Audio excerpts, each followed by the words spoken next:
बंसी सोकर उठा ही था, तभी उसकी पत्नी उससे बोली, वैसे तो तुम बड़ी कंजूस हो, लेकिन सोने में तो तुम बिल्कुल भी कंजूसी नहीं करते। अरे साफ साफ बताओ क्या कहना चाहती हो। देखो, अगर तुम कोई सामान बताने वाली हो तो मैं 1 रुपया भी खर्च नहीं करने वाला बता रहा हूँ। मैं तुम्हारा कोई खर्चा नहीं करवाने आई, बस बाहर तुम्हारे इंतजार में पंचायत बैठी हुई है। पंचायत? और मेरे घर में? अरे मैं क्या गांव का सरपंच हूँ जो पंचायत मेरे घर के बाहर बैठी हुई है? आप खुद ही जाकर देख लीजिए ना। बंसी अपने घर के बाहर आ गया। बाहर गांव का मुखिया, एक वकील और कुछ गांव वालों के साथ बैठा हुआ था। बंसी मुखिया की ओर देखकर बोला, देखो मुखिया जी, अगर आप चंदा लेने के इरादे से आए हो तो इसी समय वापस लौट जाओ। मैं फिजूल खर्च नहीं करता। जानता हूँ बंसी, अरे तुम तो पानी पीने में भी कंजूसी करते हो। तो चंदा क्या खाक दोगे? वो सब छोड़ो मुखिया जी, ये बताओ ये पंचायत यहाँ पर क्यों जमा रखी है? अब शहर से एक वकील साहब आए हैं और उन्होंने ही हम सबको इकट्ठा किया है। बोल रहे हैं कि उनके पास तुम्हारी संपत्ति की जो तुम्हारे पिता ने तुम्हारे नाम की है, एक अहम सूचना है। ये सुनकर बंसी बुरी तरह से चौंकता हुआ वकील की ओर देखकर बोला, अब कौन हो तुम? मैं तुम्हें नहीं पहचानता। और तुमने इन गांव वालों को मेरे घर के बाहर इकट्ठा क्यों किया हुआ है? वकील मुस्कुराता हुआ बंसी की ओर देखकर बोला, देखो बंसी भैया, मैं एक वकील हूँ। कोर्ट से मुझे जो आदेश मिला है मैं उसका पालन करने यहाँ पर आया हूँ। कोर्ट? आदेश? क्या बक रहे हो तुम? सुनो बंसी, तुम्हारे पिता ने मरने से पहले एक दूसरी वसीयत बनवाई थी। उस वसीयत के मुताबिक तुम्हारा एक छोटा भाई भी है। ये सुनकर वहाँ बैठे सभी लोग चौंक पड़े। अब क्या बात कर रहे हो वकील साहब? बिल्कुल सही कह रहा हूँ। अगर ऐसी बात है तो पिताजी ने ये बात गांव वालों से क्यों छुपाई है? और तो और, मैं तो उनका बेटा हूँ, मुझे तो बताते। अरे मेरी माँ ने सिर्फ एक ही संतान जन्मी थी और वो मैं हूँ। तुम्हें शायद इसलिए नहीं बताई होगी कि उन्हें अंदाजा लग गया होगा कि तुम एक नंबर के नकारा और बेकार व्यक्ति हो। और रहा सवाल तुम्हारी माँ का, तो वो तो तुम्हें पैदा करके जीवन भर रोती रही होंगी। आखिरकार उसने संसार की सबसे बड़ी गलती जो की थी। पहेलियां मत बुझाओ वकील साहब, साफ साफ बोलो। देखो बंसी, वसीयत के मुताबिक तुम्हें अपने छोटे भाई को ढूंढना होगा। तुम्हें अभी इसी समय इस घर को छोड़कर जाना होगा। अगर 3 दिन के अंदर तुम अपने भाई को नहीं ढूंढ पाए तो ये सारी संपत्ति सरकारी ट्रस्ट में चली जाएगी। अरे ऐसे कैसे चली जाएगी?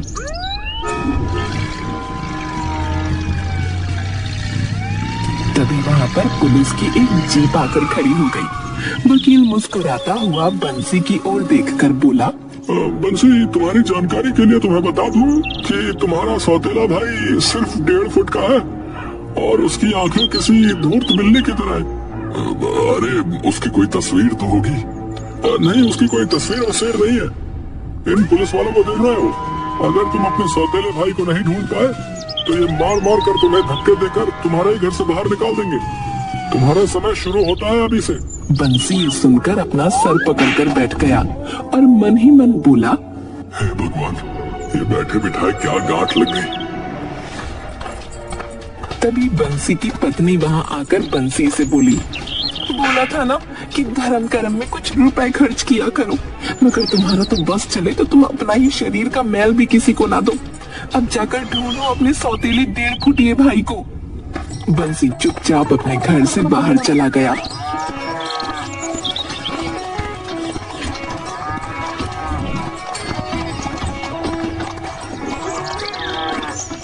और एक पेड़ के नीचे बैठकर अपने आप से बोला, मेरे पिता ने भी कितना मूर्खता भरा काम किया है।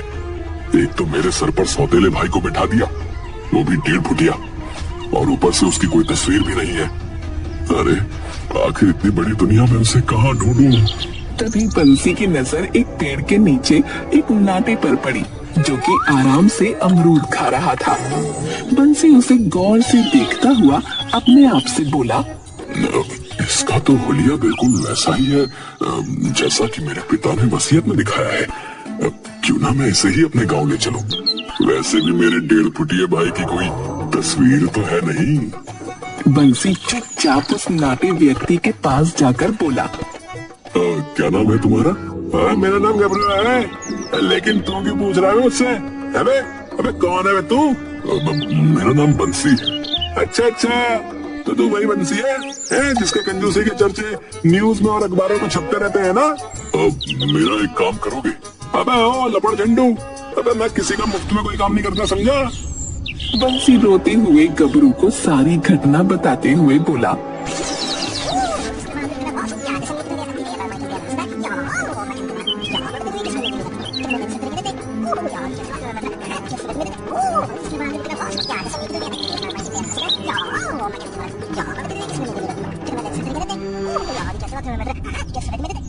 अगर 3 दिन तक मैंने अपने नाटे भाई को नहीं ढूंढा तो मेरी सारी संपत्ति मेरे हाथ से चली जाएगी। अबे वैसे भी तेरी संपत्ति किस काम की है? तू संपत्ति में से कुछ खर्च तो करता है नहीं है? तुझे शायद पता नहीं है कि तू धरती पर एक बोझ है, बोझ, समझा? मेरी मदद करो, तुम मेरे सौतेले नाटे भाई बनकर मेरे साथ चलो। अबे बोला ना, अबे मैं मुफ्त में कोई काम नहीं करता बे। इसके बदले तुम मुझे क्या दोगे बताओ? बंसी अपनी जेब से 10 रुपए का नोट निकालकर गबरू के हाथ में पकड़ाता हुआ बोला, मेरे दोस्त, ये 10 रुपए मैंने 10 महीने से संभाल कर रखे थे, इसे तुम रख लो। ये रुपए मैं तुम्हें अपने कलेजे पर पत्थर रखकर दे रहा हूँ। गबरू उस नोट को बंसी के मुंह पर मारता हुआ बोला, अब अपने सीने पर रखे हुए पत्थर को सीने पे ही मार दे, सारी दुनिया का भला हो जाएगा। पूरे 5 लाख रुपए लूंगा, अगर तैयार हो तो बोलो, नहीं तो जाकर अपना रास्ता नापो, समझे? गबरू की बात सुनकर बंसी गहरी सोच में डूबते हुए अपने आप से बोला, फिलहाल तो इसे साथ ले जाने में ही मेरी भलाई है, बाकी बाद में देख लेंगे। इतना तो तय है कि काम होने के बाद इस नाटे को एक फूटी कौड़ी भी नहीं दूंगा। बंसी गबरू की ओर देखकर बोला, मुझे मंजूर है। हाँ तो फिर आप देर किस बात की है मेरे बड़े भाई, चलो। बंसी गबरू को सीधे अपने घर लेकर चला गया और वकील सहित सारे गांव वालों को एकत्रित करते हुए बोला, वकील साहब, पिताजी की वसीयत के मुताबिक मैंने अपने भाई को ढूंढ लिया है। ठीक से देख लीजिए, 1.5 फुट से ज्यादा का नहीं है और इसकी आंखें भी किसी धूर्त बिल्ली की तरह है। वो तो मैं इसे पहले ही नजर में देखकर पहचान गया था। अब मैं आगे की वसीयत पढ़ता हूँ। अबे ये क्या बकवास कर रहा है वकील? आगे की वसीयत से तेरा क्या मतलब है? वसीयत में लिखा है कि जब बंसी अपने छोटे भाई को ढूंढने में कामयाब हो जाए तब आगे की वसीयत सुनाई जाए। हाँ, जल्दी बोलो, हम सभी काम धंधे वाले लोग हैं भाई। वसीयत के मुताबिक बंसी को 6 महीने अपने छोटे भाई को अपने पास रखना होगा और उसकी देखभाल अपनी संतान की तरह करनी होगी। और इन 6 महीनों में जितना अधिकार बंसी का होगा उतना ही अधिकार बंसी के सौतेले भाई का होगा। अगर बंसी ने उसे घर से बाहर निकालने की कोशिश की तो ये वसीयत ट्रस्ट के नाम चली जाएगी। इतना बोलकर वकील वहाँ से चला गया। मुखिया बंसी की ओर देखकर बोला, बंसी ध्यान रखना, कोई भी ऐसा काम मत करना कि तुम्हारा छोटा सौतेला भाई तुम्हें छोड़कर चला जाए, नहीं तो तुम सड़क पर आ जाओगे। और वैसे तो तुम्हारा बस नहीं चलता, नहीं तो तुम सड़क पर ही रहने लगो, है कि नहीं? मुखिया वहाँ से चला गया। तभी गबरू इटलाता हुआ घर के अंदर घुस गया और बंसी की पत्नी से बोला, खाने में क्या भाभी? मुझे बहुत तेज भूख लग रही है। 2 दिन पहले 200 ग्राम आलू आए थे, वही पके हुए रखे हैं। 200 ग्राम आलू? अरे इतने से आलू तो चखने में निकल जाते हैं। तभी वहाँ पर बंसी आ गया। गबरू बंसी की ओर देखकर बोला, ओ बड़े भैया ओ, मुझे बहुत जोरों की भूख लग रही है, जाओ जल्दी से बाजार से फिश चिकन लेकर आओ, आज मेरा नॉनवेज खाने का बहुत मूड हो रहा, समझे? ये सुनकर बंसी को चक्कर आते हुए महसूस होने लगे। अबे 1.5 फुटिए, क्यों मेरा पेड़ा गर्क करने में तुला हुआ है? इतना सारा खाना तो इंसान सारे जीवन में नहीं खा पाता, और जो खाता है वो मेरी नजर में इंसान ही नहीं है। ओ देखो बड़े भैया ओ, अगर तुम अपन की मांगे पूरी नहीं करोगे ना तो अपन यहाँ से चला जाएगा, समझे? उसके बाद तुम्हारा ये घर भी तुम्हारे हाथ से जाएगा और तुम्हारी सारी संपत्ति भी तुम्हारे हाथ से जाएगी, और फैसला तुम्हारे हाथ में, बता दो। ये सुनकर बंसी मजबूर होकर चुपचाप बाजार से जरा सा चिकन और मछली ले आया। इतना कम चिकन और मछली देखकर गबरू बुरी तरह से क्रोधित होकर बंसी से बोला, अबे ये क्या उठा कर ले आया बे? तुम मुझसे किस तरह से बात कर रहे हो? कुछ देर पहले तो तुम मुझसे बड़ा भाई कहकर बात कर रहे थे। अबे तूने जो काम किया ना, मन करता है कि ये कंटाप तेरे गाल पे खींच के मार दूं है। मैंने तुझे चिकन और मछली लाने को कहा था ना बे? हाँ तो वही तो लेकर आया हूँ। गबरू चिकन की ओर देखकर बोला, अबे ये क्या है बे? चिकन की सिर्फ एक टेढ़ी टांग है? अबे ऐसा लग रहा है कि जैसे किसी अपाहिज मुर्गे की हो। अबे मुर्गा भी तेरी ही तरह नाटा था। अबे ओ बकवास बंद कर, समझा? और ये मच्छी, अबे इससे ज्यादा बड़ी मछलियाँ तो लोगों के घर के शीशे में होती है। अरे केवल तुम ही तो खाओगे। अबे हाँ मैं ही खाऊंगा। जाओ जाकर अभी दोबारा जाओ और बहुत सारा चिकन और मछली लेकर आओ। वो क्या है ना कि मुझे भूख जरा ज्यादा लगती है, समझे? चलो जाओ। बंसी मजबूर होकर दोबारा ढेर सारा चिकन और मछली ले आया।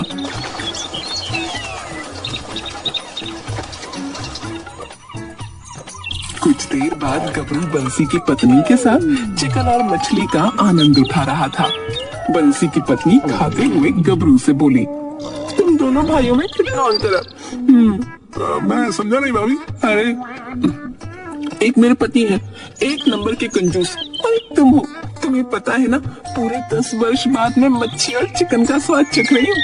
सच तो ये था कि मैं तो भूल ही गई थी कि इनका स्वाद कैसा होता है। टेंशन मत लो भाभी, अपन यहाँ आ गए। अभी कल मेरे दोस्त भी आने वाले हैं, समझी? फिर तो मजा आ जाएगा। कल खाने में क्या बनवाओगी? मैं सब बनाना जानती हूँ। तभी बंसी गुस्से से वहाँ आकर बोला, ये मैं क्या सुन रहा हूँ? कल तुम्हारे 2 दोस्त भी आने वाले हैं? हाँ वो कल आने वाले, और उनका खाने का इंतजाम भी तुम्हें ही करना है। अच्छा ये बताओ, तुम्हारी तिजोरी की चाबी कहाँ रखी है? ये सुनकर बंसी बुरी तरह से क्रोधित होकर बोला, तिजोरी की चाबी तू क्यों मांग रहा है बे? अबे ओ, अपन तेरा छोटा भाई, समझा? वसीयत के मुताबिक 6 महीने तक अपन तेरे से जो बोलेगा तेरे को करना पड़ेगा। और अगर तू नहीं करेगा ना तो आज ही मैं ये घर छोड़कर चला जाऊंगा, समझ गया? और अगले दिन फिर तुझे यहाँ से बाहर निकाल देंगे। बंसी ने डरते हुए तिजोरी की चाबियां गबरू को पकड़ा दी। गबरू बंसी से बोला, अबे ओ ध्यान से मेरी बात सुन। कल मेरे दोस्त संपत और कप्ता यहाँ आने वाले हैं। उनकी खातिरदारी में कोई कमी नहीं होनी चाहिए, समझे? अगर भूल से भी तूने कंजूसी दिखाई ना तो तेरी वाट लगा दूंगा।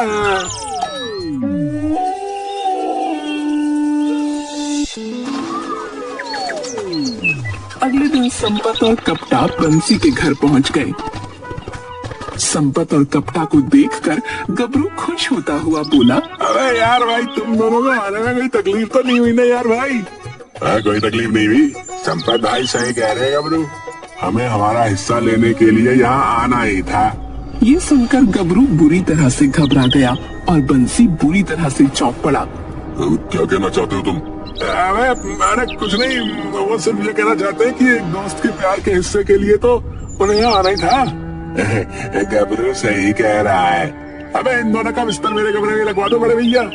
बंसी चुपचाप वहाँ से निकलकर अपने आप से बोला, मुझे तो अब कोई गड़बड़ लग रही है। मुझे इन तीनों पर नजर रखनी चाहिए। रात को बंसी कमरे के बाहर उन तीनों की चुपके से बातें सुनने लगा। कमरे में गबरू, संपत और कप्ता एक दूसरे से बातचीत कर रहे थे। ए संपत भाई, तुम बिल्कुल भी टेंशन मत लो, जैसा तुमने कहा था वैसे ही हो रहा है। बकवास बंद कर गबरू, सारी प्लानिंग हमारी थी। हमने ही तुझे बताया था कि ये बंसी सारे गांव में कंजूस के नाम से मशहूर है, समझा? और वो वकील और पुलिस वाले, उन सबका सेटअप भी मैंने ही किया था। वो सब फर्जी थे। हमें हमारा हिस्सा दे और हमें यहाँ से चलने दे, समझा? अरे यार, मुझे आए में सिर्फ एक दिन ही तो हुआ है। कुछ दिन रुको, मैंने बंसी से तिजोरी की चाबी ले ली है। मौका देखकर मैं सारी तिजोरी साफ कर दूंगा, समझे? नहीं, सारी तिजोरी तुझे आज ही साफ करनी है। संपत भाई सही कह रहे हैं गबरू। उस फर्जी वकील को और पुलिस की वर्दी पहने हुए उन गुंडों को हमें हिस्सा देना है। ये सुनकर बंसी अपना सर पकड़कर बैठते हुए बोला, हे भगवान, इसका मतलब है कि ये तीनों ठग हैं। बंसी तुरंत मुखिया के घर चला गया। इतनी रात को बंसी को देखकर मुखिया बोला, क्या बात है बंसी, क्या हुआ? बंसी सारी घटना बताते हुए मुखिया से बोला। मुखिया जी मेरी मदद कीजिए। अबे निकल यहाँ से कंजूस कहीं का। तेरी कौन मदद करेगा बे? जब भी तेरे पास चंदा लेने आया हूँ तूने अपमानित करके भगा दिया। ऐसा जुर्म मत करो, मेरी बीवी बच्चे भूखे मर जाएंगे, मैं अकेला उन सबका मुकाबला नहीं कर पाऊंगा। अबे वैसे भी वो बेचारे भूखे ही मरते हैं, ना तो तू खाता है और ना तो उन्हें खाने देता है। मुखिया जी आखिरी बार मेरी मदद कर दीजिए, मैं वचन देता हूँ कि मैं कंजूसी छोड़ दूंगा।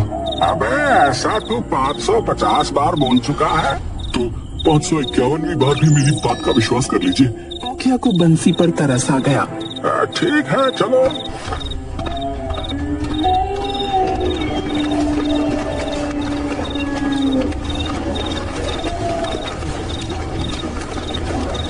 गबरू संपत और कपटा के साथ बंसी की तिजोरी खोल ही रहा था कि तभी मुखिया तेज आवाज में बोला। तुम सबका भेद खुल चुका है, बंसी ने सारी सच्चाई अपने कानों से सुन ली है।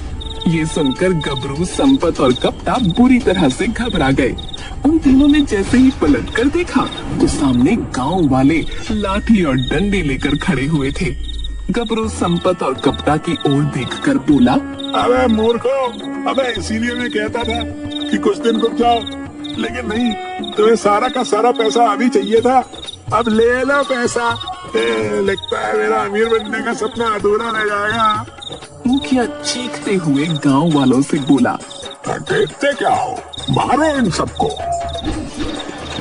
गांव वाले लाठी और डंडे लेकर गबरू, संपत और कप्ता की ओर दौड़ पड़े। वो तीनों बड़ी मुश्किल से जान बचाकर वहां से भाग गए।